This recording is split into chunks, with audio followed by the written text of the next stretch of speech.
Muy buenas tardes a todos y a todas. Muchísimas gracias por venir aquí al recinto del Palacio de la Bolsa de Valencia, que compartimos en la Fundación de Estudios Bursátiles y Financieros desde hace casi 30 años, apoyando la educación financiera desde esta casa, y hoy pues dando la bienvenida a todo el equipo de Ibercaja, un año más, que son socios, partners de la Fundación de Estudios Bursátiles y Financieros, y además son un socio muy proactivo.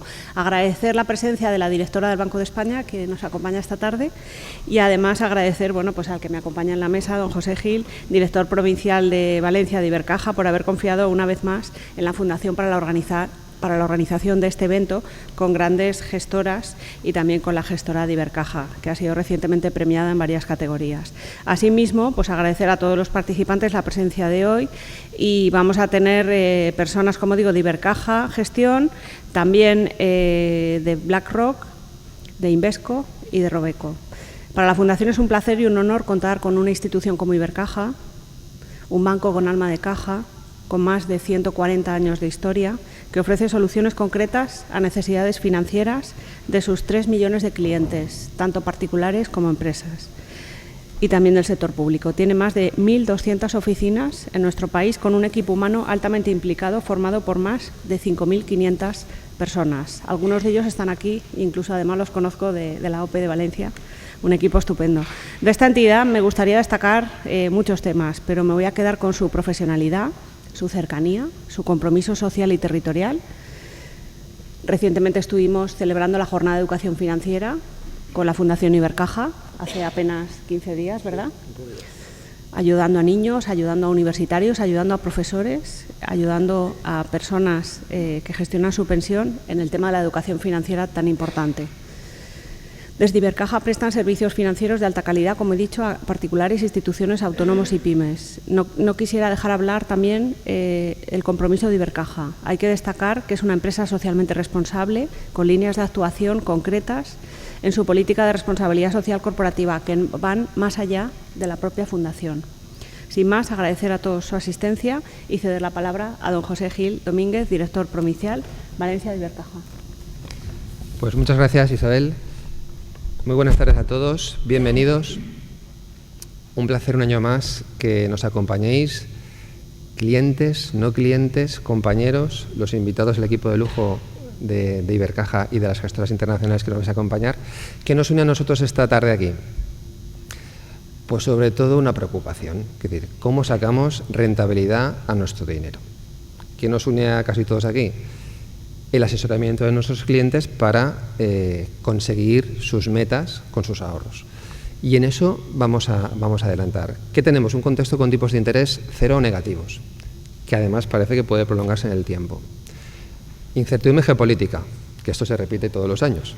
Internacional, nacional, pero vamos, la que nos afecta sobre todo es la internacional, hablando de los mercados. Y bueno, unos indicadores económicos que empiezan a dar esas señales, no de recesión, pero por lo menos sí de desaceleración. Entonces, dentro de ese contexto, ¿qué podemos hacer? Yo en los equipos, en los seguimientos, en las oficinas, la mitad de los que aquí ya me habrán escuchado mucho el discurso, es decir, vamos a buscar no solo rentabilidad. Y yo creo que esta tarde vamos a profundizar un poquito más allá. Es decir, creo que vosotros como clientes empezáis a demandar algo más que lo típico de mínimo riesgo, máxima liquidez, máxima rentabilidad. Eso es lo de siempre. Y empezamos a ofrecer cosas diferentes, y hablar un tema diferente, porque demandáis preocupaciones diferentes. Nosotros, por ejemplo, tenemos un fondo de inversión que se llama Megatrends. Su lema es, ¿por qué no invertir como vivir? Bueno, pues suena interesante, ¿no? O el Best Ideas, que vamos a pasar de los fondos de autor, que un genio hace ciertas inversiones que normalmente han ido muy bien, a ¿y si el colectivo de expertos, la suma de 1 más 1 siempre es más que 2? Pues vamos a hacer un fondo de inversión diferente que se llama Best Ideas. Un plan de pensiones como el sostenible y solidario, con las mejores rentabilidades y además con ese contenido social, medioambiental, de responsabilidad, de gestión y de inversión, que va un poquito más allá del mero ¿y qué tipo de interés y qué rentabilidad voy a tener? Bueno, pues de todo eso creo que esta tarde vamos a gozar de un equipo de expertos y que vamos a ir caminando en esos mensajes que yo os avanzo. Y bueno, pues ya sin entretenernos más, dar la bienvenida a Pilar Gariceno de Robeco, a Silvia Senra de BlackRock, a Jaime Gea de Invesco, por parte de las gestoras, y por parte de Ibercaja nos acompaña como moderadora Raquel Blázquez, que es nuestra jefa de inversiones de banca privada, y Cristina Gavín, que es la responsable de renta fija y gestora de fondos de inversión de Ibercaja.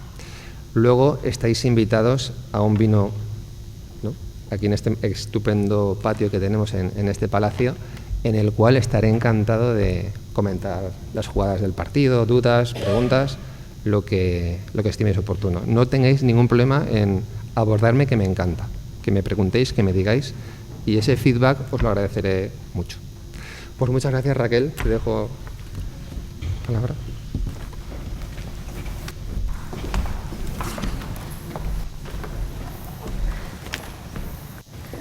Bueno, muy buenas tardes a todos. Muchísimas gracias, José, Isabel, por la bienvenida y, desde luego, como te decía al principio, celebrar este evento en este marco, pues desde luego es un privilegio. Así que muchísimas gracias a la Fundación y a todo el equipo por recibirnos, y José también, a todo tu equipo de la territorial por el recibimiento y la acogida. Muchísimas gracias a todos ustedes por asistir y acompañarnos esta tarde, en la que esperamos, pues bueno, vamos a tocar varios temas que ahora les introduciremos y que esperemos que sean de su interés y utilidad. Estos breves minutos, no quiero quitar más tiempo, pero sí que me parece interesante enmarcar un poquito la jornada. Como decía José, tengo el privilegio de moderar una mesa, bueno, redonda no es, pero bueno, es una mesa con expertos de primer nivel del mundo de la inversión.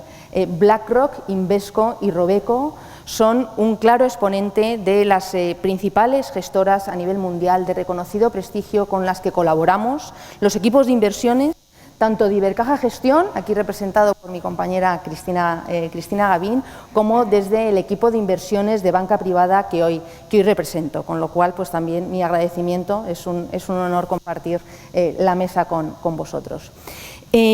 Como ustedes ven, la invitación, ¿no?, pone jornada sobre inversión, nuevas tendencias a la vanguardia de la inversión. Qué duda cabe que estamos en un mundo globalizado, cambiante, dinámico. Como decía José, pues no podemos invertir como siempre, y todo eso nos lleva a que tenemos que salir de nuestra zona de confort en todos los sectores, y por tanto no va a ser menos el sector financiero. Debido a ello, pues hemos planteado una jornada que es un poquito ambiciosa, porque vamos a tocar 3 temas, pero les quiero introducir un poquito estos 3 temas, que son diferentes enfoques de las estrategias de inversión. El primer tema, el primer bloque que vamos a abordar, es visión de mercados.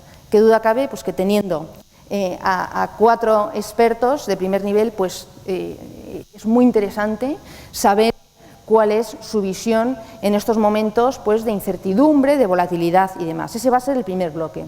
El segundo bloque será la inversión temática. Eso, de la inversión temática, las tendencias de la inversión y cómo podemos aterrizar eso en nuestras inversiones del día a día y cómo podemos utilizar eso para gestionar nuestro ahorro. Ese es el segundo bloque. Y el tercer bloque, pero siempre digo el último, pero no por ello menos importante, las finanzas conductuales. Lo que a lo mejor han oído hablar también de lo que se denomina behavioral finance, en inglés. Eso es cómo la psicología afecta a las decisiones de inversión. Mañana tenemos la entrega de los Nobel en Estocolmo, y hay varios Nobel de Economía que han recibido, pues, este galardón con ese enfoque de cómo afecta la psicología al mundo de la inversión. Por lo tanto, como ustedes ven, visión de mercados, inversión temática, finanzas conductuales. Es una jornada ambiciosa, porque con uno de estos temas nos daría para estar aquí compartiendo con ustedes la visión toda la tarde. La verdad es que lo hemos preparado con mucha ilusión. Nos vamos a ceñir al tiempo para no robarles más tiempo del necesario. Y que no se me olvide, a lo largo de la charla, de la conferencia, habrá personal de sala para que, si ustedes quieren al final de la charla trasladar a la mesa cualquier consulta, cualquier comentario, cualquier duda, pues a su disposición. Habrá personal que les dará un folio para elaborar la pregunta y luego la trasladamos aquí. Así que yo no robo más tiempo, ya voy a ir presentando a mis compañeros de mesa. Aquí los tenemos. Pues muchísimas gracias, Silvia Senra, Associate de BlackRock, Pilar Garicano, Institutional Sales para Iberia de Robeco, muchísimas gracias. Cristina Gavín, responsable de renta fija y gestora de fondos de Ibercaja Gestión. Y Jaime Gea, Relationship Manager de Invesco. Muchísimas gracias. Estás muy bien rodeado, Jaime. Bueno, pues sin más, yo diría que empezamos con el primer bloque, como decía, que era la visión de mercados, ¿no? Y para empezar con ello, lo introducimos con estas imágenes que, como ustedes ven, pues bueno, pues pueden hacer referencia, como decía José al principio, a incertidumbres de este año o del año pasado. Hay alguna que parece que hoy se está dilucidando un poquito, como el Brexit, pero todavía tenemos el conflicto comercial entre Estados Unidos y China, ¿no? Si puede tener alguna ramificación hacia otros países, inestabilidades geopolíticas en otros puntos, con lo cual, pues la verdad es que, como ustedes estarán viendo, pues hay revisiones del crecimiento económico. Recientemente esta semana hemos tenido revisiones del Fondo Monetario Internacional, el informe de perspectivas económicas mundiales, y a mí me gustaría abrir este bloque sabiendo, pues un poquito, sabiendo cuál es vuestra visión, ¿no? Quizá por diferentes áreas geográficas, de qué perspectivas tenéis, ¿no? De si estamos en esa recesión que ya de la que se venía hablando, ¿no?, a finales del año pasado, o no, o cómo tenéis la visión en vuestras casas, ¿no? No sé, si ¿qué os habré parece, aquí? yo me lanzo. Muy bien. No sé si se escucha bien. ¿Se escucha? Sí. En primer lugar, me gustaría agradecer a Ibercaja que cuente con BlackRock este año para estas maravillosas conferencias que estamos haciendo por España, que la verdad que están saliendo genial, y agradecerles a todos ustedes que hayan decidido pasar la tarde hoy con nosotros, que hace una tarde maravillosa. Venimos de Madrid, donde no para de llover, y la verdad es que aquí se está súper bien. Y bueno, para comenzar me gustaría poner un poco en contexto de dónde venimos. Creo que no tengo que recordar a nadie cómo fue el año pasado, ¿no? El año pasado fue un año poco convencional, donde tanto la renta variable como la renta fija acabaron en negativo. Eso es algo que solo había pasado una vez en los últimos 30 años. Gracias a Dios, este año tenemos datos más positivos y la mayoría de los índices de renta variable desarrollada llevan ya rentabilidades de doble dígito. Y Raquel, contestando un poco a tu pregunta, ¿no? La temida recesión. Realmente desde BlackRock no vemos que la recesión esté cerca. Si bien es verdad, estamos ya en la fase final del ciclo, pero la fase final del ciclo, que de media ha durado 6 trimestres, está siendo alargada de forma un poco sintética, podríamos decir, por los bancos centrales.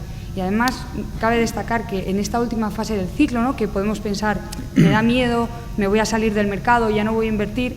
Por ejemplo, la renta variable americana ha dado una rentabilidad media de un 18%. O sea, imagínense lo que se pierden si por miedo, ¿no?, a llegar a esa final del ciclo, a esa recesión, se salen de mercado. O sea, realmente en BlackRock creemos que este ciclo todavía no va a acabar en el corto plazo y que la recesión no está cerca.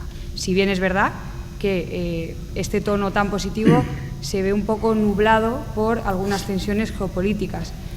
La más importante, creemos, es pues, toda la guerra comercial entre Estados Unidos y China. Seguramente haya preguntas sobre este tema, pero es que no hay respuesta para este tema. Es que realmente es una persona diciendo un poco lo que quiere. No hay realmente estimaciones de analistas ni mucho que decir. Es un riesgo geopolítico que tenemos en cuenta y que está ahí. Por ello, es ahora mismo donde pensamos que hay que ser muy selectivos a la hora de invertir. Y desde BlackRock, y probablemente mis compañeros tengan otra visión, y eso es lo bueno, porque van a escuchar las visiones de todos, creemos que la zona geográfica donde realmente merece la pena invertir es Estados Unidos, ¿vale? Sabemos que las valoraciones pues, no son atractivas, son muy elevadas, pero, por ejemplo, este año es la zona geográfica que mejor rentabilidad ha ofrecido. Y realmente no nos vamos a basar en rentabilidad, no nos vamos a basar en otros datos. Por ejemplo, el dato de crecimiento. Un crecimiento de un 2,1% es un crecimiento destacable si lo comparamos con otras regiones desarrolladas. Además, estas estimaciones cada vez no baten expectativas del crecimiento, lo cual pues, es destacable. Más datos que nos hacen pensar que Estados Unidos es nuestra zona favorita, todo el tema del empleo. El empleo en Estados Unidos se encuentra en cifras récord, en un 3,5%, es bajísimo. Y no solo eso, es que este año los salarios en Estados Unidos han crecido un 3%. Todo eso va a verse representado en el consumo. El consumo es súper importante para Estados Unidos. El 70% del PIB americano depende del consumo y todos estos datos de empleo no hacen más que apoyar ese consumo. Por tanto, Estados Unidos, sin duda, es la zona geográfica que más nos gusta. Además, los flujos nos acompañan. Realmente este año la zona que más flujos ha tenido es Estados Unidos. Si bien es verdad, y volvemos, ¿no? Cambio mi tono positivo y me vuelvo un poquito más cauta, y es que dentro de Estados Unidos también somos selectivos, ¿vale? Vamos a buscar compañías que tengan baja volatilidad o que muestren un sesgo más de calidad. ¿Dónde están estas compañías? Bueno, principalmente en el sector salud y en el sector de consumo anticíclico, podríamos decir. Y eso sería un poquito nuestra visión para Estados Unidos. Sé que hay otras gestoras que tienen otras zonas favoritas. Esa es la virtud, ¿no? Esa es la virtud de esta mesa redonda. No sé si queréis hablar ahora habéis hablado de Estados Unidos, de Europa, por ejemplo. Venga, pues me lanzo yo, que esa parte me gusta a mí, Europa. Bueno, yo lo primero de todo agradecer a Ibercaja también la invitación, ¿no? Ya es la séptima plaza que hacemos, estamos ya casi al final del roadshow y encantado de estar aquí en Valencia con esta temperatura y viendo que la sala pues está llena, ¿no? O sea, es todo un éxito. Así que nada, muchas gracias a Ibercaja y la Fundación por habernos invitado y bueno, hablando del tema de la macroeconomía, en este caso pues Europa, ¿no? Y el tema de la recesión, si sí, si no, se lleva insistiendo mucho en el tema de la recesión, pero no solo este año. Es que yo recuerdo que desde el 2000, o sea, llevamos insistiendo en este tema desde el 2016.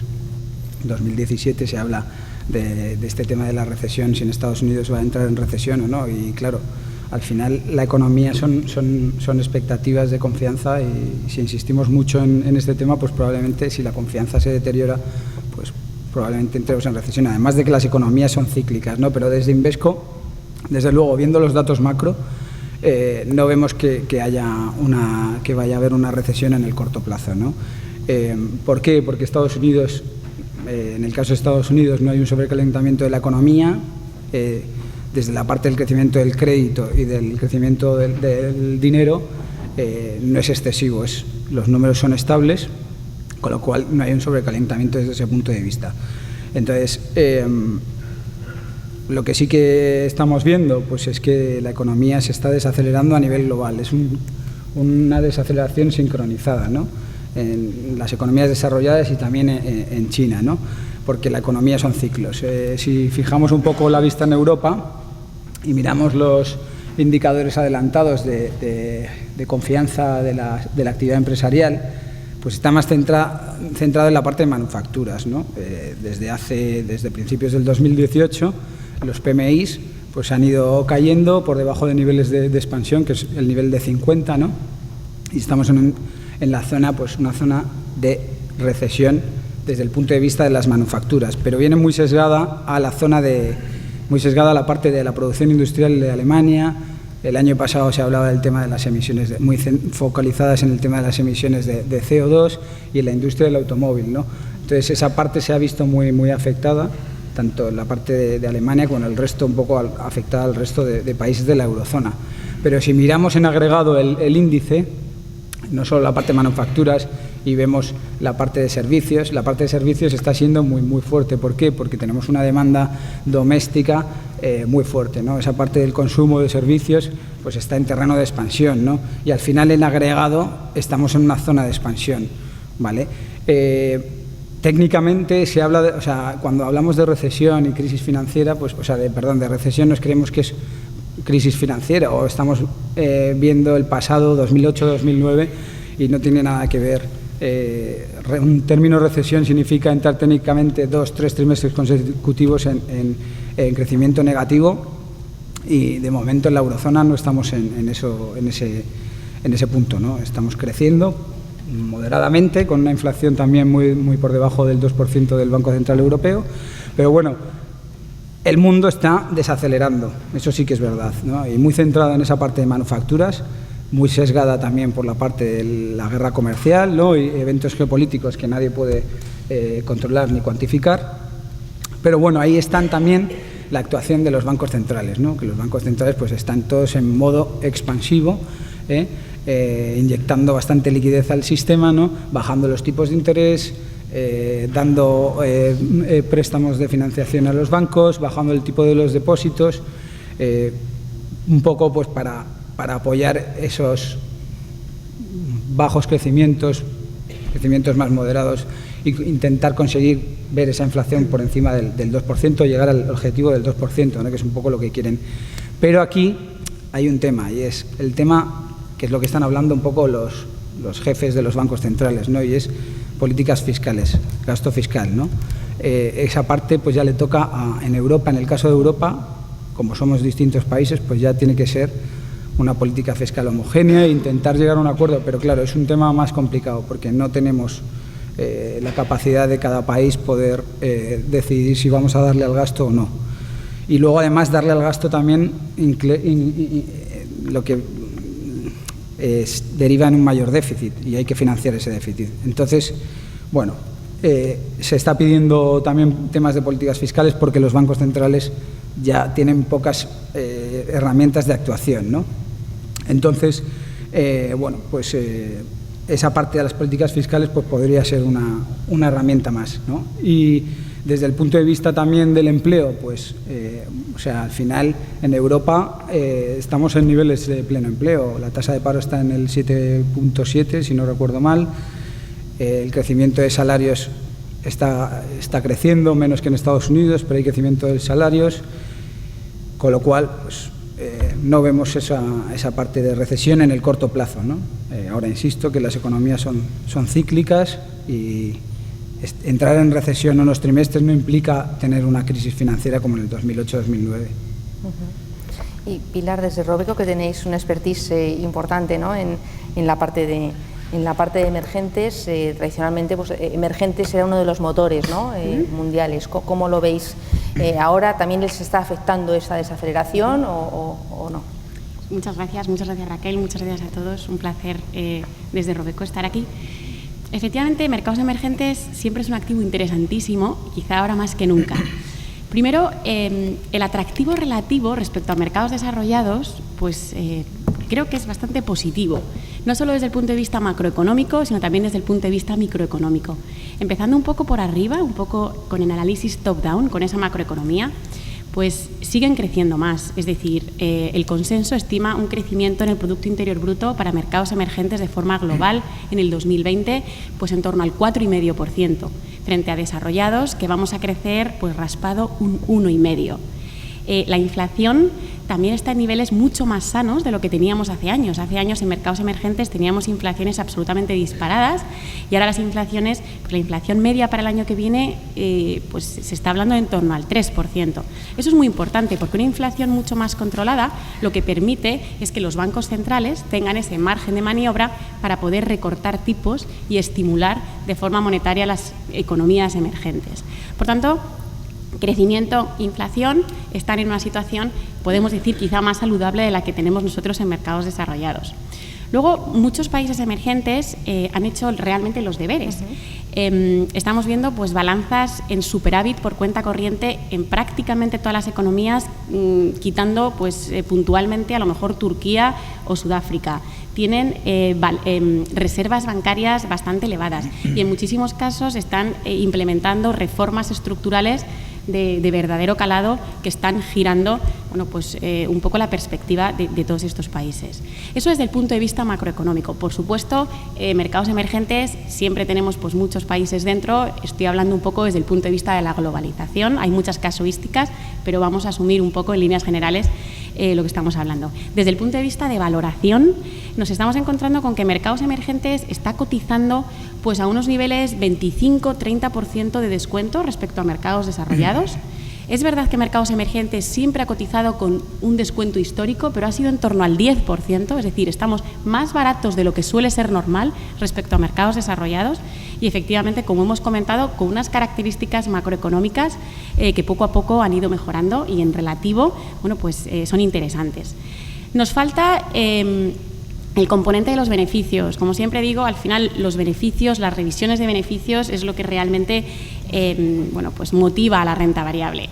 Y respecto a mercados desarrollados, es verdad que ahora en beneficios estamos ahí muy dependientes de lo que pase, pues como todos sabemos, con la guerra comercial entre Estados Unidos y China. El otro día se lo escuchaba decir a un compañero del sector, que me gustó mucho como lo decía, y venía a calificar un poco pues este conflicto tarifario como una serie de Netflix en la que vamos a tener temporada 1, temporada 2, temporada 3, temporada 4 y así vamos a seguir. Es decir, vamos a ir viendo pues determinados mini acuerdos y van a ir dando pues muchas patadas hacia adelante, ¿no? Como el que pudo ser hace unos días, es una pequeña patada hacia adelante. Bueno, pues en función de eso iremos viendo cómo evolucionan los beneficios, que va a ser absolutamente clave. Desde Robeco consideramos que llegar a un gran acuerdo, a un gran consenso desde el punto de vista de la guerra comercial no nos parece demasiado fácil. Hablando con mis equipos de mercados emergentes, pues comentaban que realmente China se siente un poco humillada por Estados Unidos y por Trump. Entonces han perdido la confianza, incluso están pensando que Trump, a pesar de estos mini acuerdos a los que parece que están llegando, en cualquier momento va a dar un puñetazo sobre la mesa, va a volver a lanzar otra gran perla para intentar también tener a parte de su electorado pues un poco más de lado de cara bueno, pues a las elecciones de cara al año que viene. Por tanto, y para los chinos realmente es importante el honor. Y ellos se sienten dolidos desde ese punto de vista, ¿no? Se sienten un poco humillados por todo esto que está pasando. Por eso nos cuesta pensar que realmente se vaya a llegar a un acuerdo rotundo entre estas dos economías, ¿no? Esto es una, digamos, batalla que va para largo por la propiedad, digamos, intelectual y tecnológica y, por tanto, pues bueno, pues va a dar mucho que hablar. Ahora, en los beneficios va a ser muy importante. Si efectivamente vemos que todo esto se calma un poquito y llegan a acuerdos un poco temporales, eso implicará bueno, pues revisiones positivas de beneficios, potencialmente mayores para mercados emergentes, que evidentemente se ve más afectado, y es un poco quizá esa variable que nos queda, ¿no? Hablamos que macroeconómicamente están mejor quizá que nosotros, con unas dinámicas más sanas, a nivel de valoración están más baratos, y para que esa valoración pueda ponerse un poco a andar, quizá necesitas el TIC de los beneficios, que dependerá un poco de cómo vaya evolucionando pues toda la dinámica de la guerra comercial. Que lo que se está teniendo en juego, ¿no? Lo que está en juego ahora mismo con este conflicto comercial es el liderazgo a nivel mundial, ¿no? En los próximos años, ¿no? Con lo cual, pues en ese sentido, que las negociaciones vayan tan rápido como a nosotros nos gustaría, sí, como gestores, pues no va a ser así, ¿no? He ido tomando notas de lo que habéis ido comentando cada uno, y hay un denominador común. Que habláis de los estímulos de los bancos centrales. Cuando habláis de estímulos de bancos centrales, pues son tipos de interés o que los mantienen o que inclusive pues, son tipos de interés más bajos, ¿no? Y miro a Cristina, que es la responsable de renta fija de la casa, que tienes una tarea, como te digo siempre, muy fácil a la hora de gestionar este entorno de tipos de interés negativos o al cero. Entonces, desde el punto de vista de la gestión, ¿no? Pues Cristina, ¿cómo lo afrontáis? ¿Cómo afrontas este entorno? Es cierto que el trabajo no es fácil, y es que es verdad, el entorno que acaban de dibujar mis compañeros, ¿no? Con el que estoy básicamente de acuerdo, es verdad que está lleno de desafíos, ¿no? Los estamos nombrando, el Brexit, la guerra comercial, pero a la vez los desafíos son también oportunidades, porque todos sabemos que el mercado es miedoso y el mercado tiende a sobrereaccionar, y en esas sobrereacciones es precisamente donde la inversión profesional creo que es fundamental y que puede aportarnos valor, sobre todo porque nos estamos basando, como comentas tú, Raquel, en un apoyo de los bancos centrales que han demostrado su compromiso con el crecimiento, y eso supone un soporte muy importante para los mercados. ¿Cómo trasladar esto a nuestras carteras? Bueno, yo creo que lo primero de todo es tratar de aislarnos del riesgo y tratar de focalizarnos en los fundamentales y construir carteras diversificadas. Así, por ejemplo, nosotros en renta variable, por áreas geográficas, y aquí es donde difiero con Silvia, en Estados Unidos nosotros no somos tan optimistas. Es verdad que no somos negativos porque el ciclo, como comentaba Silvia, todavía las tasas de crecimiento son positivas, las tasas de empleo mínimas, en niveles mínimos, etcétera. Pero también es verdad que las valoraciones ya lo han recogido. Los mejores escenarios de la economía norteamericana, esa mejor consistencia de la economía americana está bastante recogida en precios. Entonces nosotros ahí, por ejemplo, somos más neutrales. Creemos que la valoración es muy ajustada. Sin embargo, somos algo más optimistas en lo que es renta variable europea. ¿Por qué? Porque existen varios factores que la apoyan, ¿no? En primer lugar, porque el diferencial en el crecimiento de beneficios que hasta ahora ha ido a favor de Estados Unidos empieza a darse la vuelta, ¿no? Y las previsiones de crecimiento de las economías europeas, de las empresas europeas, está por encima de las empresas americanas, ¿no? Y también, sobre todo, por un tema de valor relativo de renta variable frente a renta fija. En renta fija europea estamos en rentabilidades mínimas históricas, mientras que en renta variable las valoraciones son todavía muy atractivas, penalizadas precisamente por todo este ruido que hemos visto, ¿no? Uno de los factores más importantes cuando hablamos de la guerra comercial entre Estados Unidos y China, nos olvidamos en un factor muy importante, y es que el mayor peso, la economía o el área económica que tiene un mayor peso o en la que el comercio tiene un mayor peso es en la zona euro. Y eso le ha penalizado mucho, ¿no? En la medida que estas incertidumbres se vayan cronificando, se vayan interiorizando o incluso se vayan resolviendo, la zona euro va a ser una de las zonas más beneficiadas, ¿no? Por esa desaparición de la incertidumbre. Y también apostamos por la diversificación en renta variable hacia deuda emergente, hacia renta variable emergente, ¿no? Como comentaba Pilar, ahí sí que coincido plenamente con ella, los fundamentales de estos países han mejorado mucho, la clase media de estas economías ha crecido de forma importante, su dependencia de las materias primas se ha reducido de forma notable en los 20 años, las economías emergentes que tenemos a día de hoy son muy diferentes a las que teníamos hace 20 años, ¿no? Y en ese sentido, si evitamos aquellos sospechosos habituales, ¿no? Y estoy pensando pues en Turquía, en Argentina, ¿no? En aquellas zonas un poco más problemáticas, sí que buscando aquellos países con mejor capacidad de crecimiento, mejor retorno de beneficios, sí que podemos ver valor, ¿no? Y en renta fija, ahí somos mucho menos optimistas porque creemos que, bueno, pues en el entorno de tipos es verdad que no vemos repunte, bueno, pues porque como el Banco Central Europeo ha apoyado con una política monetaria muy laxa, la Reserva Federal también, y por lo tanto no va a haber repunte, pero sí que es verdad que sigamos viendo goteando las rentabilidades a la baja, ahí resulta complicado. Entonces, ahí somos mucho más neutrales e incluso más cautos en renta fija europea, ¿no? Para que se haga una idea, cerca del 70% de las emisiones en euro emitidas a nivel mundial cotizan en rentabilidad negativa, ¿no? Entonces, eso nos da una idea de cuál es el entorno de tipos en el que nos movemos, donde es difícil encontrar valor.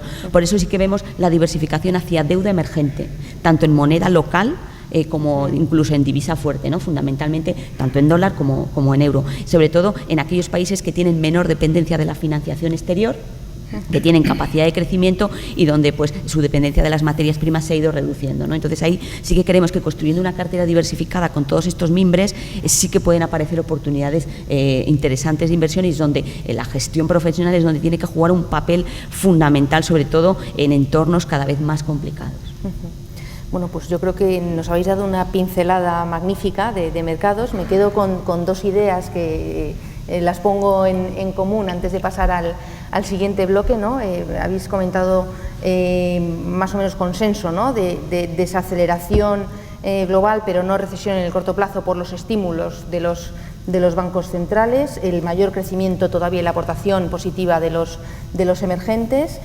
Un contraste de opiniones que me parece muy interesante, ¿no? Que luego yo creo que podréis elaborar un poquito más en el cóctel si alguien quiere profundizar sobre USA o Europa, y la parte de la diversificación, ¿no? de las carteras, ¿no? Pasamos al siguiente bloque, que sería inversión temática, y vamos a introducirlo con un vídeo que esperemos que les resulte pues, ilustrativo, para empezar el siguiente bloque.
Bueno, siguiendo algo que ponía ahí, ¿no?, que algunas universidades han dejado de distribuir cuentas de email. Yo todavía soy de la generación en la que entré en la universidad y nos daban una cuenta de correo electrónico, ¿no? Fuera de bromas, bueno, pues está este vídeo como para introducir esta parte de qué es la inversión temática. Se habla ahora mucho de las tendencias, las nuevas tendencias de inversión, y yo creo que lo principal es situarnos, ¿no?, en qué es eso. No sé, Silvia, BlackRock, ¿qué visión tenéis o cómo enfocáis esto de la inversión temática desde BlackRock? Pues mira, Raquel, la realidad es que cuando hablamos de inversión temática siempre aparece una palabra que puede sonar un poco a ciencia ficción, que es megatendencias, ¿no? Y muchos de ustedes se estarán preguntando qué son las megatendencias. Realmente la definición es muy sencilla y realmente pues nos deja muy abierto en qué podemos englobar aquí. Para BlackRock, una megatendencia es una fuerza potente y transformadora que va a cambiar la economía global, la sociedad en la que vivimos y el mundo empresarial. Por lo tanto, si va a cambiar estas tres cosas, está claro que va a cambiar nuestras vidas y probablemente vaya a tener influencia en los resultados de nuestras decisiones de inversión. Sé que esto suena muy generalista, así que les voy a poner unos ejemplos. De hecho, en BlackRock hemos identificado 5 megatendencias en concreto y están muy relacionadas, y lo van a ver con todo lo que venimos hablando de los diferentes países, ¿no?, quién gana y pierde poder. De hecho, la primera de ellas es el cambio de poder económico que estamos viendo. Para que se hagan a la idea, en el año 2050, 7 de las 10 economías más grandes serán países que hoy llamamos emergentes. Y por mucho que le pese al señor Donald Trump, aunque hace 15 años China era una décima parte del tamaño de Estados Unidos, en el año 2030 se estima que China ya sea más grande que Estados Unidos. O sea, quiero que vean el cambio, ¿no?, de poder que va a haber en el mundo. La segunda megatendencia, y aquí no me paro a hablar porque solo hay que mirar por la ventana, es el cambio climático y la escasez de recursos. Es una realidad. O sea, hoy en día el cambio climático ya no es algo para el futuro, habrá que ver, no. Está aquí, ¿no?, y hay que hacer algo, tenemos que tomar medidas. También la escasez de recursos. Cada vez somos más en la Tierra y los recursos son finitos e incluso cada vez son menores. Por lo tanto, aquí tenemos que tomar medidas. La tercera megatendencia es toda la innovación tecnológica, y aquí podríamos hablar de un montón de aspectos. El primero de ellos, el Internet de las cosas. Hemos visto un vídeo maravilloso que nos ha resumido un montón de datos sobre cómo Internet, los teléfonos móviles, las redes sociales están cambiando nuestro día a día y cómo operamos. La segunda vertiente, que es también muy importante, es todo el desarrollo que está habiendo en el sector salud.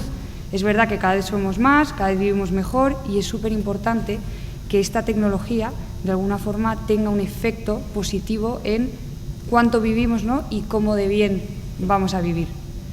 La cuarta megatendencia, creo que voy por la cuarta, sería toda la migración que está habiendo del campo a la ciudad. Y aquí en España esto ya suena un poco anticuado, ¿no?, cuando lo digo, pero realmente esto sigue sucediendo en continentes como África o Asia. Se estima que para el año 2050 2/3 de la población ya esté viviendo en ciudades, lo cual va a suponer un cambio bastante grande para nosotros. Por eso creemos que realmente cuando hablamos de megatendencias, creo que lo hemos dicho en la introducción, ¿no?, invirtamos como vivimos. Todo esto nos influye en nuestras vidas, por lo tanto deberíamos de incluirlo en nuestro proceso de inversión, ¿no?, en nuestra toma de decisiones.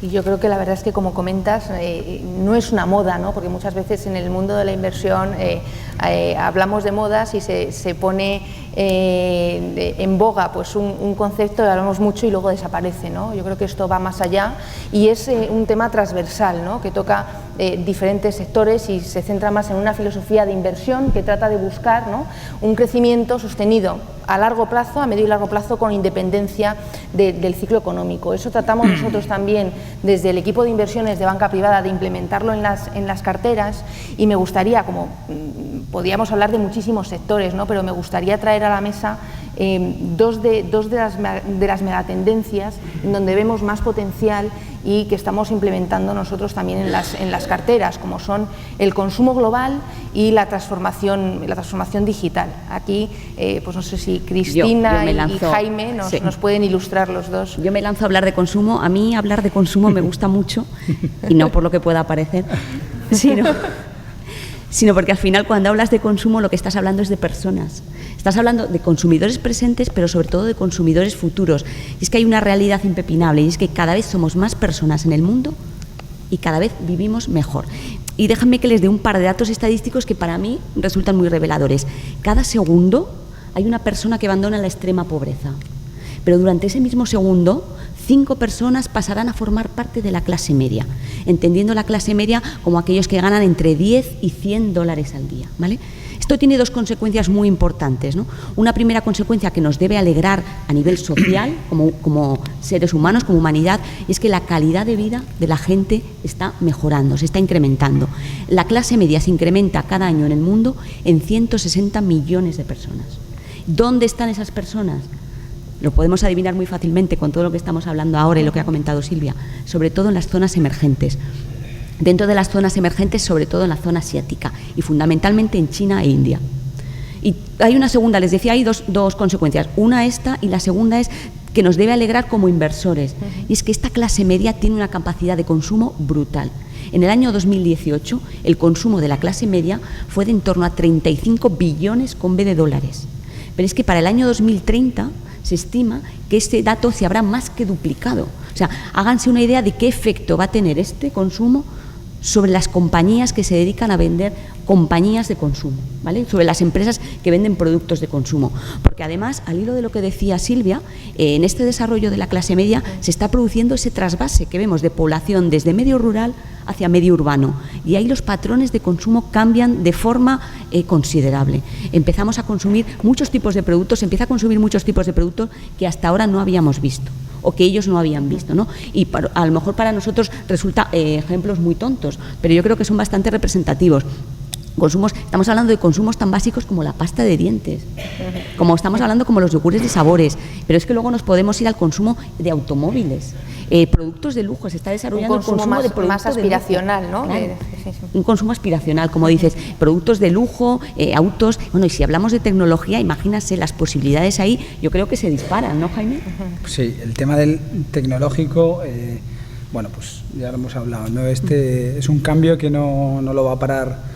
No lo va a parar nadie, ni Trump. O sea, el tema de ser proteccionista en un mundo en el que avanza tecnológicamente, ya no cada año, sino es que ni cada mes, es que la tecnología avanza día a día, ¿no?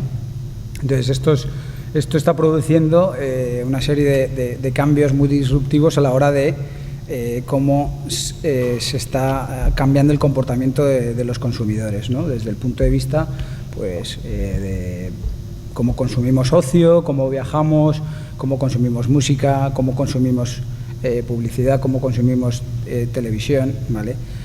Todo esto está cambiando, ¿no? Y eso está afectando, pues, a un montón de empresas, ¿no? Generando claros ganadores y claros perdedores. Entonces, aquí yo siempre pongo el ejemplo, bueno, siempre no, pero lo pongo desde hace un par de ocasiones, y es el ejemplo de mi madre, ¿no? Porque al final, bueno, pues el tema de avanzar tecnológicamente, tú también tienes que, o sea, avanzar con esa tecnología. No puedes obviar la tecnología, porque al final es que el mundo está cambiando y te va a facilitar, pues, tu vida, ¿no? Tu día a día, la manera de consumir, y en definitiva vas a estar, pues, en el día a día, ¿no? Y te va a facilitar tu día a día. Entonces, un ejemplo, pues, por ejemplo, es el tema que se me ocurre ahora, es incluso la Thermomix, ¿no? Que yo me la acabo de comprar porque me la han regalado porque me casé. Y ahora la Thermomix, que la Thermomix, mi madre era, pues, la jefa de la Thermomix, ¿no? En cuanto a, o sea, la Thermomix lo hacía todo. Pues es que la Thermomix a día de hoy tiene wifi, ¿vale? O sea, que no puedes obviar el Internet de las cosas, ¿no? Entonces tienes que estar ahí, ¿no? Entonces yo he sido muy con mi madre muy estricto con el tema de que avance con la tecnología y enseñarle las cosas, ¿no? Porque considero que es fundamental, ¿no? En tu día a día, y aparte que te hace la vida más fácil. Aparte, estos cambios no son, lo decía ya con el tema del proteccionismo, es que no son cambios que se estén produciendo a nivel local, ¿no? Solamente en España, ¿no? Es que estos cambios se están produciendo a nivel global. Entonces, la tecnología está rompiendo las barreras de entrada en el comercio internacional. Entonces, por mucho que te empeñes en ser proteccionista, en un mundo globalizado, o sea, con la tecnología como avanza, es difícil poner barreras a eso, ¿no? Luego el tema de hablábamos megatendencias, ¿no? Pues al final el cambio tecnológico pues genera unas tendencias seculares muy de largo plazo, ¿no? En la que se está propiciando un entorno muy bueno para la gestión activa, para los gestores, para que se aprovechen de esas tendencias. ¿Por qué? Porque al final hay claros ganadores y claros perdedores. Por ejemplo, pongo un ejemplo, Kodak. Todos recuerdan la empresa Kodak de fotografía. Ya no sabemos nada de Kodak. Kodak en su día tuvo en sus manos una fotografía digital, pero pensaron que que eso no iba a ser relevante, ¿no? Y era una cámara pues del estilo del portátil, ¿no? Incluso más grande. Pues hoy Kodak ya no... Lo hemos visto en un dato que a mí me ha parecido súper curioso. Dice, de las 500 empresas más fuertes del mercado desaparecerán en los próximos tal. Pues es que eso es verdad, ¿no? Si no avanzas, si no inviertes en tecnología, pues estás fuera, y lo estamos viendo día a día, ¿no? Entonces, hay que aprovecharse de esa tecnología, de esa inversión, y eso, los gestores tienen oportunidades muy buenas de decir quiénes son los claros ganadores de la hora y del futuro, porque...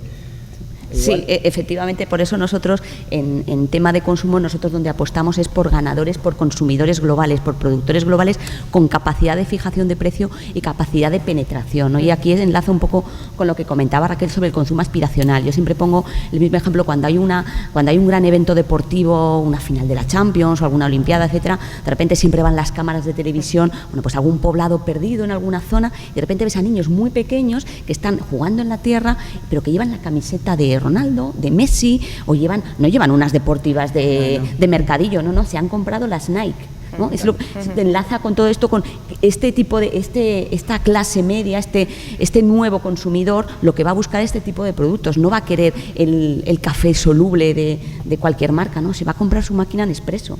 Por eso nosotros ahí estamos apostando por ganadores, ¿no? Estamos apostando por Apple, por Daimler, por Nike, por Louis Vuitton, por las marcas que todos conocemos, que son las que en el mundo globalizado son las que van a tener mayor transparencia, mayor capacidad de fijación de precio. Y ahí es donde creemos que se puede aportar valor, y su capacidad de crecimiento en este entorno va a ser muy, muy considerable. Yo, por terminar, simplemente por ejemplos de tendencias, nosotros lo que estamos viendo es que el tema principal es la conectividad global. ¿Por qué? Porque hoy día el 60% del mundo desarrollado, de los adultos, se conectan vía Internet a través de smartphones, y el 40% lo hace a través de su PC de casa, ¿no? Pero pensamos que esta tendencia va a cambiar en los próximos 10 años, de un 80-20, por el mundo emergente que a día de hoy pues no se está conectando a Internet a través de los smartphones, pero lo harán, ¿no? Entonces, en base a esa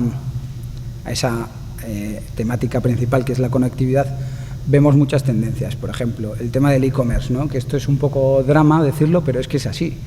El e-commerce, que es el comercio minorista en el mundo, bueno, por el dato, por ejemplo, de Estados Unidos, ¿no? Es que desde los últimos 5 años la tendencia es que el comercio minorista, la tienda física, está cerrando, ¿no? En 5% anualizado, en contraposición del e-commerce, que es el comercio por Internet. Entonces aquí pues unas Amazon de turno, una Alibaba, son compañías pues que se van a aprovechar del tema de la conectividad global, ¿no? Y aparte les están atacando a todos los nichos de mercado. Amazon, cuando el señor Bezos inventa Amazon, su idea era vender libros. Vamos, su idea inicial era vender libros, pero ya el nombre Amazon es de la A a la Z, es cubrir todo el universo de materia prima, de productos, tratar de vender todo, ¿no? ¿Quién dice que Amazon en un futuro no venda coches? O pueda financiar, haga de cierta actividad financiera. No lo sabemos, ¿no? Pero son son un poco las compañías que están aquí del futuro, disruptivas, ¿no? Con lo cual ya en su día, cuando inventó Amazon, John Bezos ya estaba pensando en un negocio disruptivo, ¿no? Pues el tema también del gasto en publicidad. ¿Cómo nos conectamos? Hoy dicen que un tercio de los adultos gastan más tiempo en smartphones y dispositivos móviles que en televisión, radio, los medios offline, ¿no? Entonces aquí las empresas, ya lo estamos viendo en Instagram, ¿no? Los famosos de la hora pues son las bloggers, las instagramers, y se les está pagando, las empresas están apostando por estas personas para la publicidad, porque tiene mucho más impacto, es más rentable quizás que una instagramer que le siguen 2 millones de seguidores, pues tenga la publicidad en una red social de un producto. Eso tiene más impacto que igual la publicidad en televisión, que incluso es más cara, ¿no? Bueno, pues estas cosas son tendencias que se pueden explotar, ¿no? Y luego ya por acabar, por ejemplo, el tema de los videojuegos, y esto es en relación también al tema de los smartphones, ¿no? Creo que hay como unos 2.000 millones en el mundo, 3.000 millones de dispositivos móviles, frente a 400 millones de consolas. ¿Qué quiere decir esto? Pues que los teléfonos móviles hoy día no son solo para hablar, para hacer WhatsApp o hacer fotos, sino que a día de hoy ya tienen la misma capacidad que una consola de videojuegos, de procesamiento de datos, con lo cual puedes tener una consola en el alcance de tu mano, ¿no? El tema de la realidad virtual, o sea, aquí hay una capacidad de crecimiento de las compañías de videojuegos increíble. También son tendencias muy de largo plazo, ¿no? Y bueno, podríamos hablar de muchas más, pero si no, no acabamos. Toda la tarde hablando, ¿no? Yo creo que la verdad es que habéis dado ejemplos muy ilustrativos, inclusive habéis dado ejemplos de compañías. Y yo creo que aquí lo importante es la labor del gestor, ¿no? Del gestor de fondos, del gestor de carteras, del analista, que lo primero que tiene que hacer, ¿no? Es identificar pues esa tendencia, ¿no? Y luego ver cómo cómo implementar esa tendencia en las carteras, analizando las compañías, quién tiene, quién tiene las dinámicas competitivas que les haga ser líderes, bien en consumo, bien en transformación digital. No queríamos cerrar este bloque sin hablar de otro tema que está muy en boga y que es la inversión socialmente responsable. Yo creo que trasciende a lo que es la inversión temática, pero lo hemos metido en este bloque. Y aquí sí que me gustaría, Pilar, desde Robeco, que tenéis un posicionamiento importante, ¿no? en este particular, pues que nos ilustrases qué es eso, ¿no? De la inversión socialmente responsable, que hay muchas siglas, ¿no? Muchas iniciales alrededor de ello, qué es eso del ESG o ASG y bueno, en qué consiste, ¿no? Sí, perfecto. Bien, pues cuando hablamos de inversión sostenible nos referimos a esa inversión que tiene en cuenta aspectos extrafinancieros, pero sin embargo materiales de las compañías y que hay que tener en cuenta en nuestro análisis. La terminología pues puede ser ASG, es decir, tener en cuenta información ambiental, social y de buen gobierno que realmente tenemos que incluir en nuestras valoraciones y van a tener un impacto. Muchas veces cuando hablamos de inversión sostenible nos estamos refiriendo quizá a una inversión un poco más pues medio plazo que acabará teniendo un impacto. Nos estamos refiriendo a esa información que quizá trata de identificar y controlar un poco más todos esos riesgos de cola que en algún momento nos pueden saltar. Por ejemplo, todos recordamos el caso de Volkswagen, cuando hace unos años realmente la compañía se vio en un serio problema cuando pues, no había dado información del todo verídica sobre la emisión de contaminación de sus vehículos, ¿no? Entonces, cuando hablamos de inversión sostenible, realmente estamos haciendo referencia a, a estar todos mejor informados, a tener todos más transparencia a la hora de nuestras inversiones. La inversión sostenible se puede integrar en las carteras de distintas formas. Nosotros desde Robeco pues utilizamos 3 pasos, o podríamos decir 3 diferentes grados de integrar esa información. El primero son las exclusiones, es decir, hacer una especie de filtración del universo de inversión negativo y quitar aquellas compañías que están relacionadas con temáticas en las que por política hemos decidido que no queremos invertir.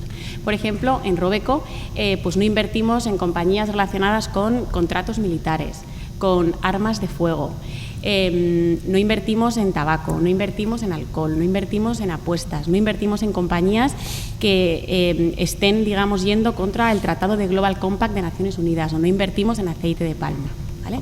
Pero este primer grado de exclusiones pensamos que no es suficiente y que hay que seguir yendo, bueno, pues un poco más allá. Otro grado de introducir la inversión sostenible es el impacto. Cuando estamos hablando de impacto nos referimos a que cada vez más a las inversiones les vamos a pedir no solo que te den pues un retorno financiero para el riesgo que tú estás asumiendo, sino que además tenga un impacto positivo social. Es decir, antes hablábamos que las inversiones, pues desde el punto de vista de un binomio rentabilidad-riesgo, y ahora cada vez más eso se va a convertir en un trinomio. Vamos a tener en cuenta la rentabilidad, el riesgo y además el impacto social. Una manera bonita de medir el impacto pues es todo lo relacionado con los Objetivos de Desarrollo Sostenible de Naciones Unidas. No sé si saben, pero en el 2015 Naciones Unidas puso sobre la mesa 17 objetivos de desarrollo sostenible que van desde pues, la no pobreza, no hambre, agua limpia, igualdad de género, etcétera, y así 17 objetivos que quiere llegar a cumplir para el año 2030. Esa agenda la han suscrito 193 países y se han comprometido para efectivamente, bueno, pues llegar a la consecución de esos objetivos. Claro, estos objetivos son bastante ambiciosos. Se estima que para llegar a cumplirlos se necesita una inversión anual de entre 3 y 5 trillones de dólares anuales. Y, lógicamente, Naciones Unidas y los gobiernos por sí solos no llegan. Entonces, han hecho un llamamiento al sector privado para que las compañías contribuyan positivamente, bueno, pues a la consecución de esos objetivos, ¿no? Entonces, estrategias que hagan una filtración positiva de compañías que invierten y que tienen un impacto positivo en esos objetivos, creemos que es bueno, pues un poco el futuro, ¿no? Hacia donde realmente cada vez más van a ir nuestras inversiones. Y luego el tercer grado o el tercer paso de integrar la sostenibilidad es quizá el más complejo, pero también el más completo, si lo puedo decir así. Se trata de integrar de manera sistemática ese análisis sostenible, esa información ambiental, social y de buen gobierno en nuestro proceso de inversión. Es decir, aquí les voy a poner, por ejemplo, pues lo voy a ilustrar con mi equipo de renta fija. Mi equipo de crédito, a la hora de analizar cualquier emisor, pues tiene en cuenta el perfil financiero de esa compañía, la posición competitiva de ese negocio, la estrategia corporativa, la estructura corporativa de ese emisor y además, ahora cada vez más, se está incluyendo esa información ambiental, social y de buen gobierno. Fíjense si es importante que en el 30% de los casos el incluir esa información ambiental, social y de buen gobierno cambia la valoración. Tú tienes una valoración, pero por incluir esa información en el 30% de los casos realmente tiene un impacto que hay que tener en cuenta, ¿no? Por tanto, realmente desde Robeco creemos que es importante pues, integrar ese análisis sostenible. De hecho, todas las estrategias nuestras llevan desde hace tiempo, tanto las cuantitativas como las fundamentales, de forma integral, bueno, pues analizan la sostenibilidad en el proceso de inversión. Yo creo que ha quedado muy claro, además estamos totalmente alineados porque hablabas de los Objetivos de Desarrollo Sostenible de Naciones Unidas, ¿no? Y en Ibercaja, pues de esos 17, somos una entidad comprometida con 7 de ellos, ¿no? Que es muy exigente y ahí estamos, ¿no? Todos. Y la verdad es que yo creo que esto es algo de lo que estamos hablando mucho, pero esperemos que en unos años no se hable de ello porque ya esté totalmente integrado, ¿no? Será norma, efectivamente. Y las compañías que no cumplan con eso o no tengan el objetivo de cumplir un poco con esos objetivos, al final acabarán cayendo por su propio peso, ¿no? Pues realmente ahí es donde, bueno, pues tenemos que poner el foco. Bueno, pues yo creo que cerramos este segundo bloque, ¿no? De inversión temática, acabándolo con lo que es la inversión sostenible. Y para pasar ya al último bloque de lo que son las finanzas conductuales, yo pondría esta imagen, ¿no? de un chico, un joven que está ahí pensando, dudando, porque tiene un yo consumidor, ¿no? Esto es para ilustrar que, pues evidentemente, cuando estamos a punto, ¿no? En breve tendremos el Black Friday, ¿no? Estas rebajas se acercan ya, o cuando tenemos rebajas y hemos identificado una chaqueta o lo que sea y lo vemos con un descuento del 25, del 30, del 35%, decimos, sí, maravilloso, esto nos lo compramos ya y es una ganga, es una ganga. Sin embargo, ese es mi yo consumidor. Sin embargo, con mi yo inversor actuamos de forma distinta cuando analizamos compañías y vemos que, bueno, pues hemos analizado Nestlé o Nike o alguna de las que habéis comentado y bueno, pues la compramos y sin embargo cuando está cayendo, en vez de comprar más, ¿no? Porque está más barato, pues no, salimos corriendo, ¿no? Bueno, esto nos sirve para ilustrar como introducción a esta parte, como decía, de finanzas conductuales o behavioral finance, y estos sesgos psicológicos que nos afectan a las decisiones de inversión. Y aquí, Jaime, pues yo creo que podríamos hablar de muchos, pero si nos das 1 o 2 ejemplos de qué son esos sesgos conductuales, ¿no? Pues yo creo que nos vendrá muy bien. Muy bien. Pues para el que no lo sepa, ahora que viene el Black Friday, en tecnología hay muy buenos descuentos. Y yo lo sé porque, de hecho, mi mujer estaba empeñada en que nos compremos un portátil, es verdad que lo necesitamos, y digo, espérate al Black Friday que hay buenos descuentos. Entonces estamos esperando al Black Friday. Entonces, y pongo este ejemplo porque viene para explicar el comportamiento del consumidor y del inversor y cómo pues actuamos de manera diferente, ¿no? Pues en el comportamiento del consumidor, la manera racional de consumir sería buscar ese ratio de calidad del producto a mejor precio, conseguir ese descuento, ¿no? Sin embargo, en el comportamiento del inversor, como bien decía Raquel, pues aquí esa parte racional pues no es tan racional, y la parte psicológica, dicen los expertos que pesa en torno a un 50%, ¿vale? Que ese componente psicológico pesa mucho en las decisiones de inversión. ¿Cuál sería la parte más racional, más básica, más simple, más simplista del comportamiento del inversor? Pues tratar de maximizar el ratio de cualquier inversión, el ratio de rentabilidad-riesgo, ¿no? Maximizar la parte de rentabilidad ajustada al riesgo que quiero tomar, ¿no? Entonces, esa parte en la que el 50% es psicológica, pues ahí intervienen muchos tipos de sesgo, pueden ser cognitivos, emocionales, y por dar ejemplos, ¿no? 2 ejemplos. Pues, por ejemplo, el tema de la aversión al riesgo, ¿no? Perdón, voy a comentar primero el tema del exceso de confianza. Y aquí pongo un ejemplo, porque a mí me gustan mucho los ejemplos, porque se entiende todo súper fácil. En el año, no sé si hace un par de años, la DGT hizo la siguiente pregunta y dijo: ¿quiénes de ustedes piensa que conduce mejor que la media? No hace falta que respondan, la respuesta fue que el 90% de la gente decía que conducía mejor que la media, ¿no? Pues la verdad es que así nos va, y luego los accidentes y tal, ¿no? Entonces, ¿con esto qué quiero decir? Que muchas veces pensamos que somos pues los mejores abogados, o los mejores médicos, o los mejores entrenadores de fútbol, por ejemplo, incluso los mejores jueces. Y bueno, no voy a hablar más de eso. Pero bueno, el caso es que con esto lo que quiero decir es que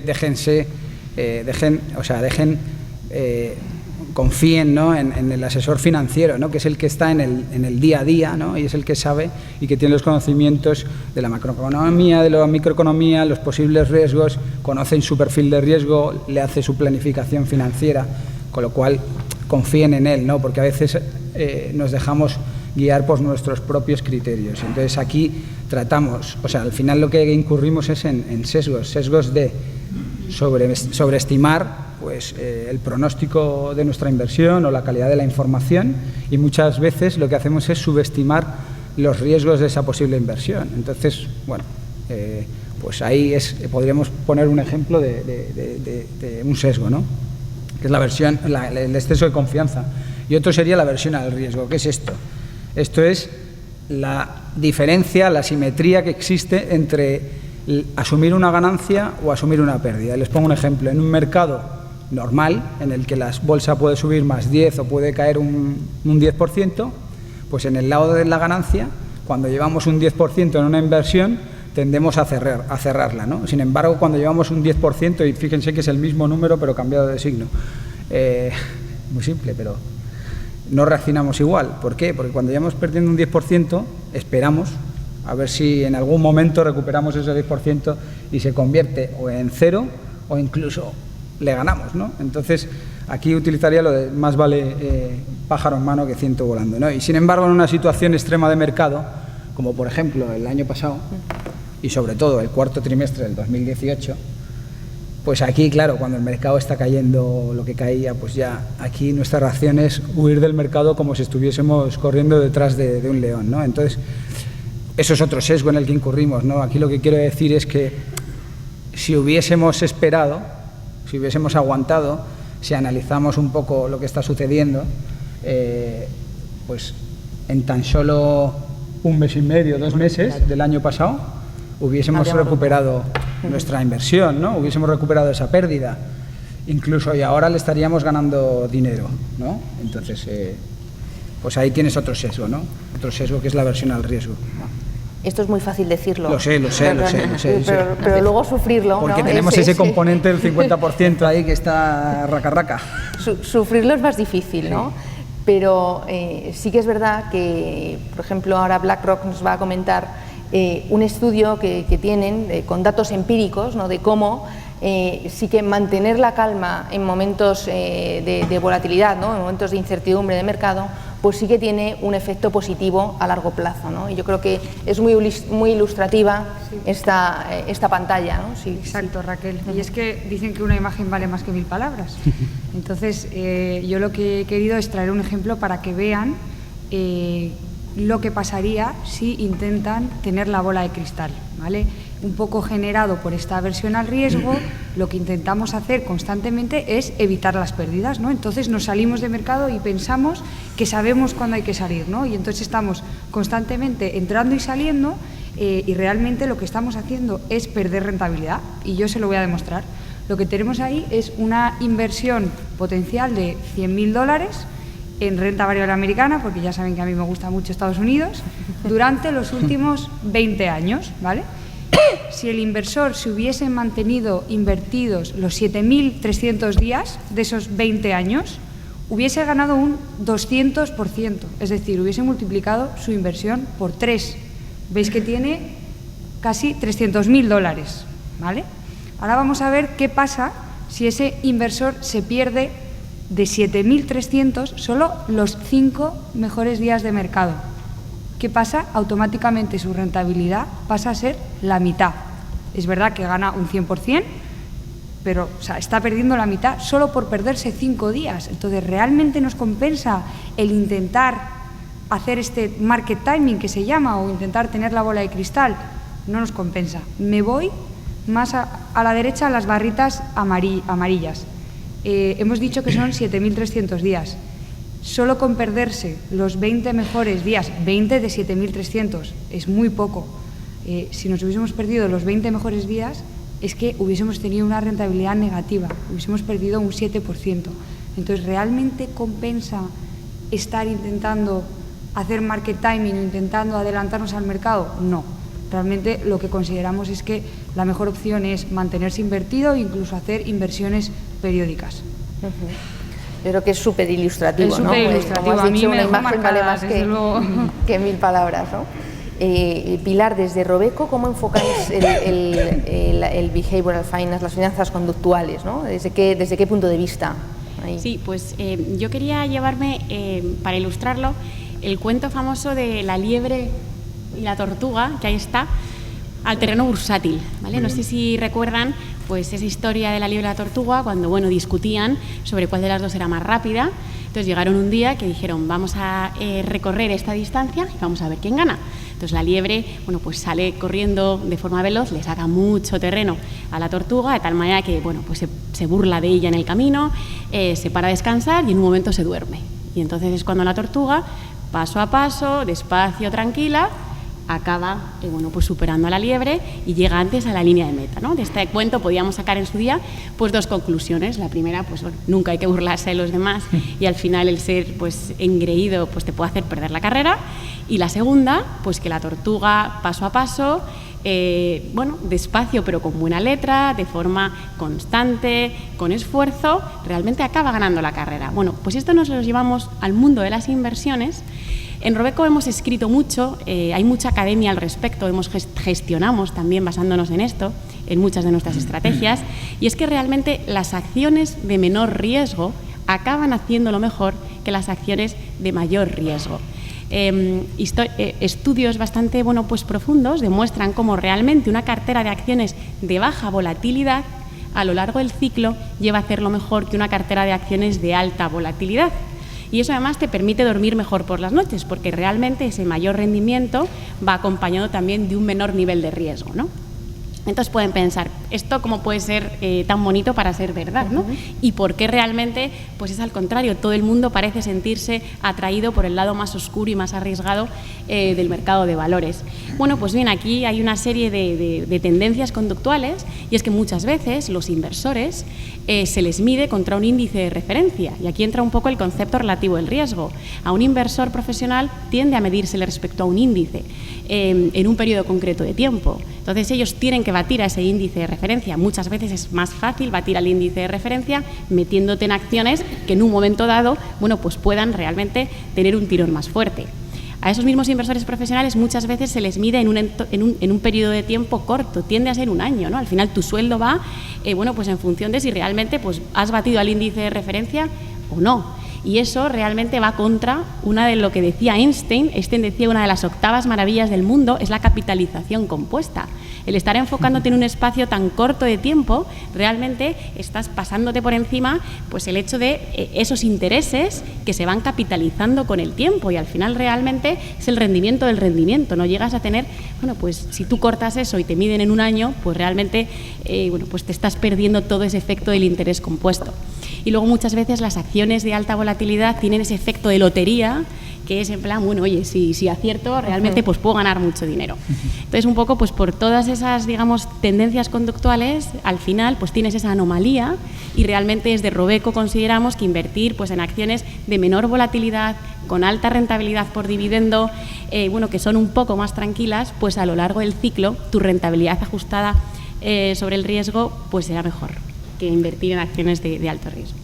Escuchándote me viene a la mente la frase de un inversor profesional muy reconocido, George Soros, que decía: si usted se lo está pasando bien al invertir, si se está divirtiendo, probablemente estará perdiendo dinero, porque invertir bien es aburrido, ¿no? Al hilo de lo que decías, ¿no? De la volatilidad o no, ¿no? Pues para ir finalizando, yo hablando de sesgos de los que nos ha dicho Jaime, ¿no? De Invesco, del exceso de confianza o de aversión al riesgo, yo estaba pensando también en otro sesgo, que es el invertir en aquello que conocemos, ¿no? Y muchas veces nos sentimos más cómodos invirtiendo en lo que conocemos o lo que tenemos más de cerca, ¿no? Nos sentimos más cómodos invirtiendo en acciones españolas, porque es lo que palpamos más, ¿no? Y caemos en los excesos de concentración, ¿no? Y yo creo que Cristina, de Ibercaja Gestión, nos va a ilustrar acerca de esto, ¿no? Yo creo que eso es uno de los sesgos fundamentales, y donde ahí la clave es lo que llamamos nosotros diversificación. Nosotros diferenciamos fundamentalmente 3 tipos de diversificación, ¿no? La que comentabas tú está relacionada con la diversificación geográfica, ¿no? Aquello que nos pilla más cerca es lo que conocemos más y lo que nos sentimos más cómodos, ¿no? Y yo creo que lo vivimos mucho en el día a día, y a mí me pasa, por lo menos yo acabo yendo siempre al mismo supermercado y me tomo el café al final siempre en los mismos bares, ¿no? Pues efectivamente con las acciones pasa lo mismo. Las acciones de Telefónica o de Iberdrola son las que más nos suenan, ¿no? Entonces por eso invertimos ahí, no porque sean las mejores, ¿no? El universo inversor es prácticamente ilimitado. De hecho, una demostración yo creo que muy representativa de la importancia de la diversificación geográfica, ¿no? De construir una cartera diversificada globalmente, es lo que se produjo en junio de 2016 con el resultado del referéndum del Brexit, ¿no? Que llevamos, parece un culebrón que parece que está a punto de acabar, pero en junio de 2016, cuando se publica o sale el resultado que los ingleses han votado por la salida, la bolsa española cayó un 12,5%. La bolsa europea cayó un 7%. Pero es que la bolsa a nivel mundial apenas cayó un 1,5%. Es decir, si hubiéramos tenido construida una cartera diversificada geográficamente, ¿no?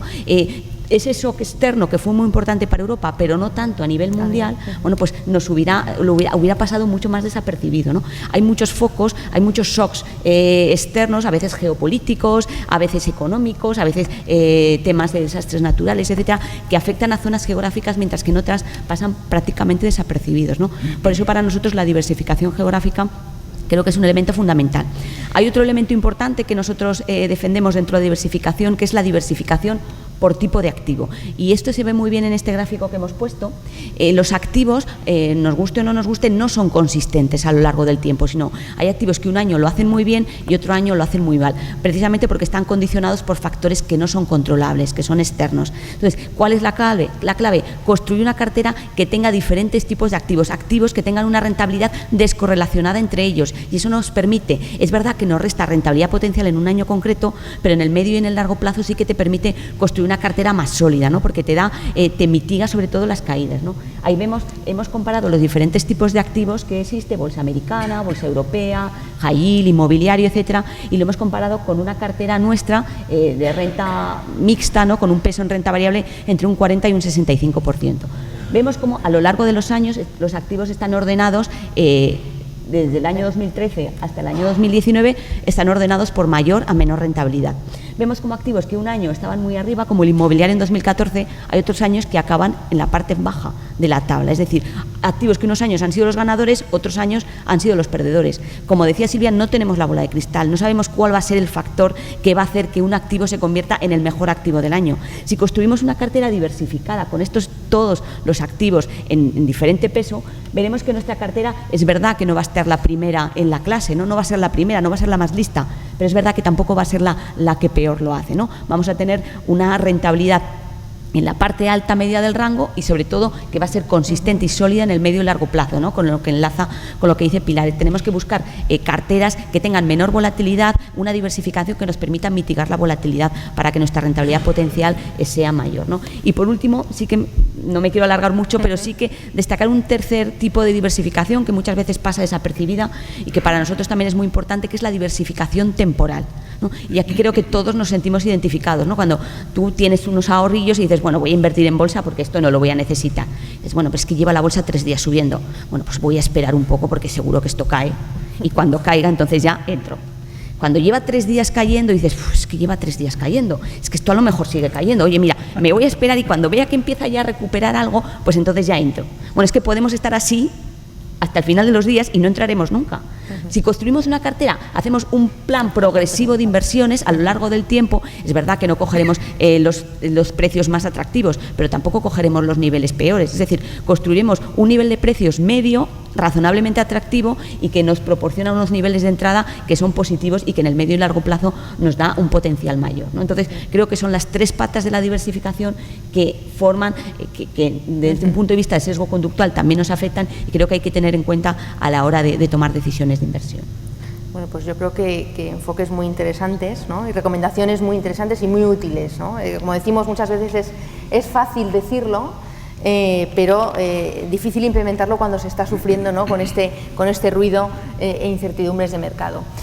Antes de que me pasen las preguntas, o mientras me van pasando las preguntas, yo quería acabar, si os parece, pues con un resumen a modo de tuit de vuestras intervenciones. Entonces, si quieres, empiezas tú, Silvia, con tu mensaje, tu tuit. Voy a ceñirme a los caracteres del tuit, porque a veces nos dicen un tuit y nos pensamos que es aquí un resumen ejecutivo, pero no. Voy a ser breve, voy a hacer un tuit de verdad.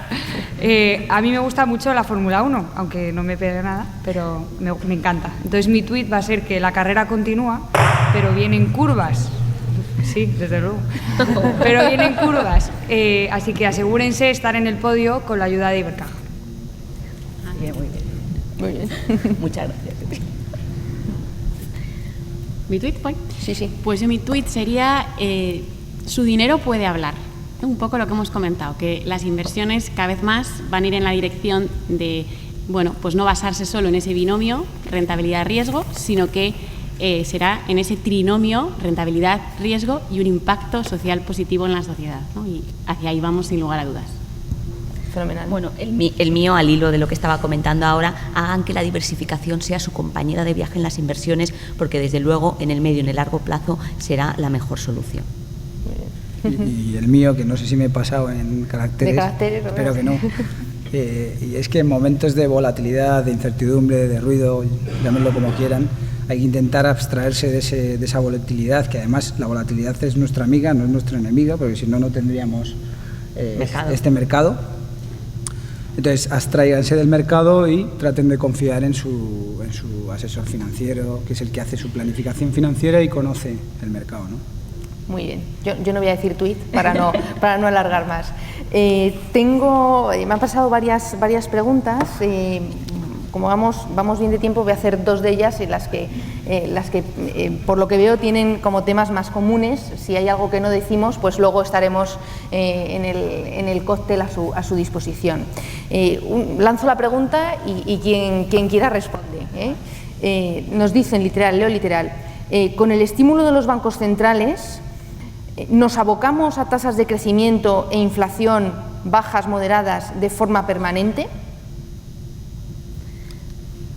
A ver, las tasas de crecimiento precisamente al contrario. Unas políticas monetarias laxas lo que tratan de fomentar es un crecimiento mayor.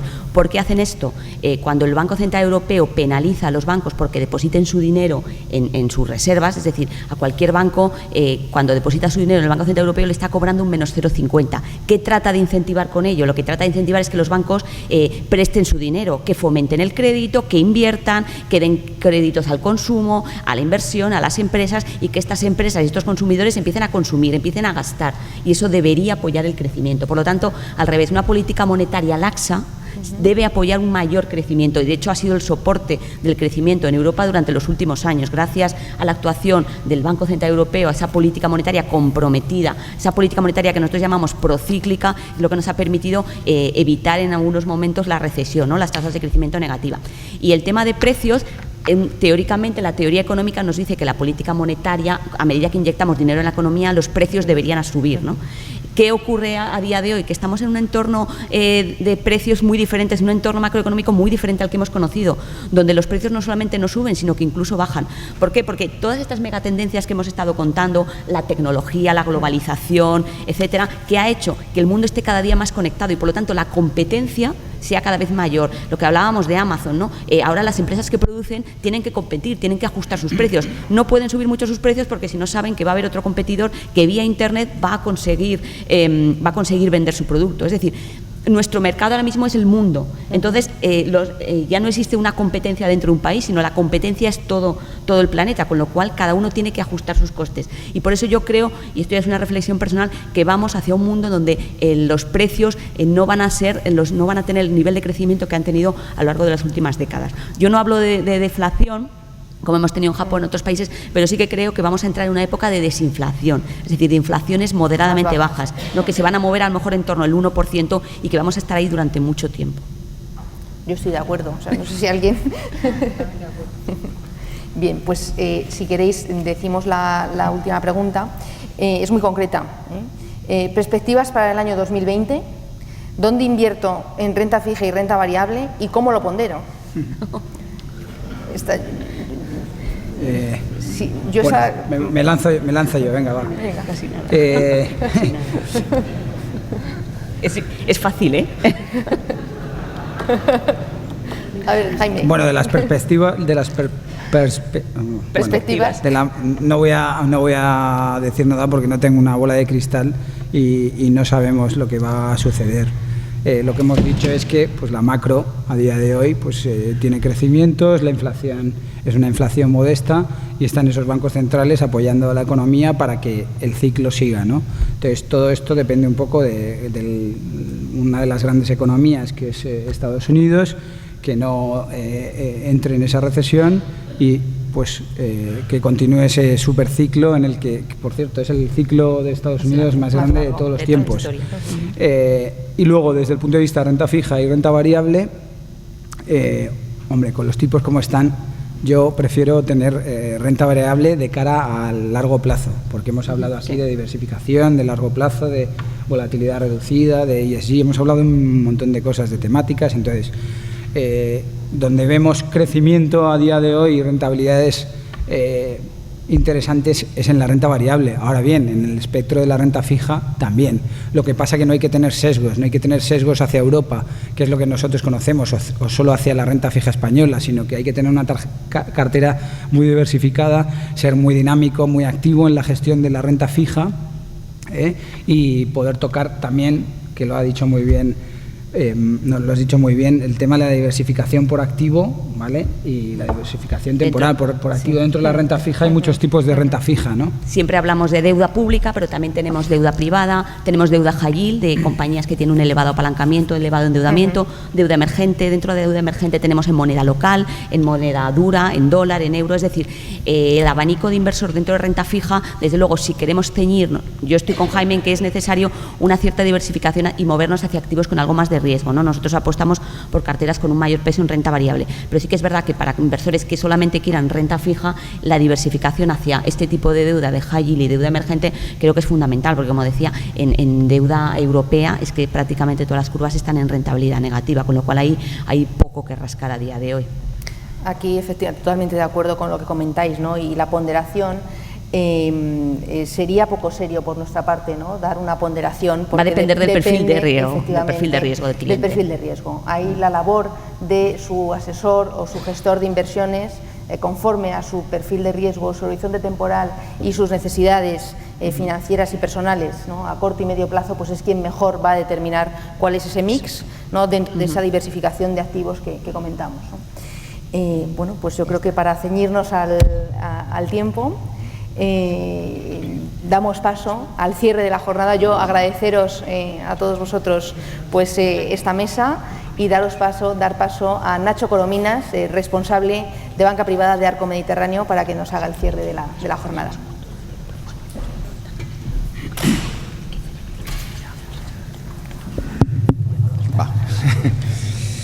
Pues primeramente, ¿se me oye? Agradecer a la Fundación nuevamente por acogernos y poder hacer este evento, que es el último que hacemos en esta territorial y lo último que hacemos ya, de los últimos que hacemos de roadshow en toda la geografía nacional. Agradecer su presencia esta tarde. Agradecer a vosotros, Silvia, Pilar, Jaime, evidentemente a Cristina y Raquel, que os a menudo. Yo me quedo con unos cuantos titulares que ha salido encima de la mesa. Disculpadme, me saco las gafas porque yo de cerca no veo nada y no quiero dejarme ninguno. El tema de la volatilidad que está y se va a quedar. Mucho ruido se oye con tema de recesión y lo que se prevé es una desaceleración intervenida por bancos centrales europeos. Hay bancos centrales europeos, China, Estados Unidos, que hará que eso se alargue. Me ha gustado el tema de cada casa hablaba de un país, ¿no? Emergentes, Estados Unidos, Europa. Yo en emergentes pongo el ejemplo de una de las oficinas de banca privada que tenemos en Arco Mediterráneo, que es la oficina de Barcelona. Estos días menos, pero tenemos en Paseo de Gracia una oficina de Louis Vuitton. El primer día que llegué a la oficina, era cosa de 3 años, vi una cola enorme, pero enorme, que no había visto en ningún Louis Vuitton, chinos, y había una cola hasta afuera. ¿Y regalan algo? No, es que la clase media china está comprando lujo. Sí que he visto, claro, que hay que ser selectivos, no todo crece, hay que ser selectivos geográficamente, sectorialmente, que hay que diversificar, evidentemente, que la inversión ESG no es una moda, que está para quedarse, y que predecir el mercado, el gráfico era clarísimo. Imposible. Estamos en un momento, vuelvo con las gafas y os veo mejor, donde el cliente conservador le va a costar sacar rentabilidad. Tenemos volatilidades altas, la rentabilidad de la renta fija no es que sea baja, sino es que es negativa. Eso exige tener un asesor al lado. Todo esto lo ligo, un asesor, y diversificar. Lo ligo, y el que me conoce, y aquí en Valencia lo puedo decir abiertamente, lo ligo con el cuñado. Todo el mundo tiene un cuñado, el cuñado sabe más que nadie. El cuñado tiene sus acciones donde él no pierde, ¿no? Como no vende, no pierde. Es lo que tiene en la cabeza. En cambio, con los fondos de inversión, cada Navidad nos vamos viendo. ¿Correcto? En un momento de pánico, y hablábamos de las finanzas conductuales, está el asesor detrás que le dice: aguanta, es el momento. Con sus acciones ni se lo plantea. Está perdiendo la mitad, tiene Telefónica, con lo cual os podéis pensar lo que está perdiendo. Estamos en un momento donde el asesor es importante, la diversificación es importante.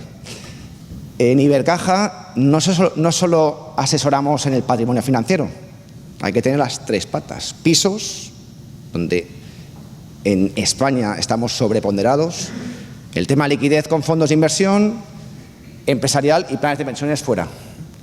El mejor vehículo financiero para invertir ese patrimonio financiero son los fondos de inversión.